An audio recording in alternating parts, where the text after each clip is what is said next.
A plot-driven novel is a novel in which the outcome is controlled and organised and predetermined by the author.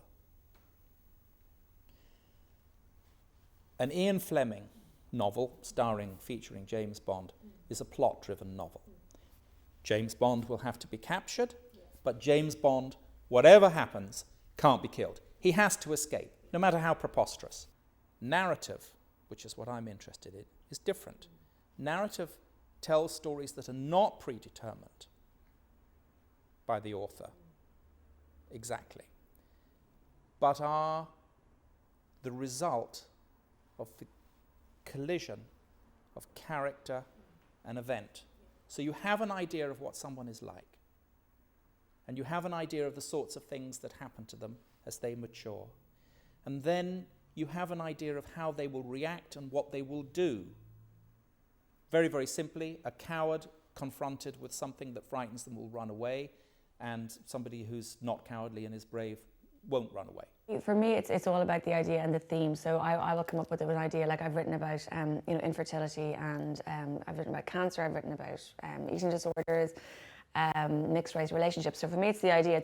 I have a very strong idea, and then I start working the story around it. If I have an idea, I write it on an index card, and I carry them in my pocket. And it's easier than if you need a notebook. I have notebooks as well, but they have little pockets in the covers for the index cards, because sometimes you forget your notebook. But it's easy. So there are index cards in every pocket of every jacket and coat I have, so that when something occurs to you, you can write it down, and then you gradually accumulate a whole box of them, and usually that's the book. The book is in there, in idea, in thought, in observation, character. Everything goes on one, and then you have a whole bunch of them, and from that, it doesn't necessarily. I mean, people use them in a different way sometimes to actually block out scenes and use them in sequence. I don't really do that. It's a bit more haphazard. I get what have I got around this? What have I got around that moment? And then I'll write it in a notebook. So I use a notebook as well to follow it along, and then that keeps the story on the road. That's one of the most amazing things about the creative writing group. It showed me how to plot and plan a novel, because prior to that I'd been started off with these wonderful ideas and just written 50,000 words and ended up down a cul-de-sac, which happens a lot, I think, when you're beginning to write. So it made me kind of dampen my enthusiasm a little bit and just realise that it's very important to be, for me personally, everyone writes differently, for me to be structured. And so from then on, and I still do this, I do a very detailed chapter breakdown so that I know where the story's going. And people might think that quashes creativity, but it actually doesn't, because the story will still take on a life of its own. It will still go down different ways that you hadn't expected.